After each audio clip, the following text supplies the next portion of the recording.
Bonjour, nous allons aujourd'hui apprendre comment utiliser le logiciel Framapad. C'est un éditeur de texte collaboratif en ligne et ce logiciel est libre et gratuit. Il est accessible via le site internet framapad.org. La première étape va être de créer un compte en cliquant sur le lien suivant, ouvrir un compte. Nous arrivons sur cette page, il suffit de remplir ici un nom de sous-domaine, le nom de l'administrateur et l'adresse courriel. En cliquant ici, un lien vous sera envoyé sur votre boîte email et en validant ce lien, vous arriverez sur la page suivante. Cette page est la page d'accueil de l'administrateur, avec ici l'onglet Accueil, l'onglet Pad, l'onglet Mon compte, l'onglet Aide et l'onglet Admin. La première étape va être de créer un pad. En cliquant sur le lien, nous arrivons sur cette page. Nous allons pouvoir renommer le pad ici en cliquant sur Renommer et définir ses propriétés en cliquant sur l'onglet Sécurité. La deuxième étape de la création d'un pad privé est d'inviter des utilisateurs. Pour ce faire, il faut se rendre sous l'onglet Admin de la page administrateur et cliquer sur Ajouter un utilisateur. Il suffit ici de rentrer son adresse email, son nom et de valider. Celui-ci recevra un lien qui l'amènera ici. Il devra rentrer un mot de passe, le confirmer. Il verra ensuite apparaître votre pad ici. Il rentrera le mot de passe que vous avez défini et il aura accès au pad. Passons maintenant à la création d'un pad public protégé par mot de passe. Nous répétons les étapes que nous avons vues précédemment. Vous voyez ici que le nom a été modifié pour formation 2. Et ici, sous l'onglet Sécurité, on a cette fois-ci sélectionné Public et défini un mot de passe aussi.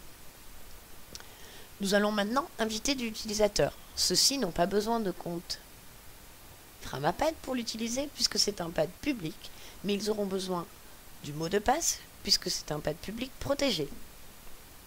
Nous allons rentrer ici l'adresse email du destinataire, le sujet et remplacer le texte préécrit par le lien que voici et en n'oubliant pas de fournir le mot de passe.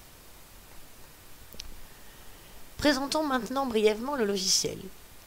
Il est composé d'une zone de saisie de texte, d'une barre d'outils avec les options de mise en forme et l'implémentation de listes, la possibilité d'enlever les couleurs, de défaire et de refaire ce qui a été fait, ici, d'augmenter la taille, d'agrandir la zone de texte grâce à ce bouton, une barre de menu ici avec import-export, version et historique, la liste des utilisateurs, l'administrateur étant au-dessus et les utilisateurs en dessous, et une zone de messagerie instantanée appelée chat, où les utilisateurs se verront attribuer la même couleur que celle qu'ils utilisent pour écrire le texte. Concrètement, voici comment se passe l'écriture à plusieurs sur le pad. Vous voyez ici l'administrateur Axel et l'invité Nicolas. Axel a commencé à écrire en bleu, Nicolas lui a répondu en vert et lui a donné certaines consignes grâce à la zone de messagerie instantanée ici. Nicolas utilise le chat pour lui répondre. Voici maintenant une consigne dans la zone de texte avec quelques astuces dans la zone de chat. Et voici l'opération effectuée par l'invité. Nous voyons bien ici 2 couleurs dans la zone de texte et 2 couleurs dans la zone de messagerie.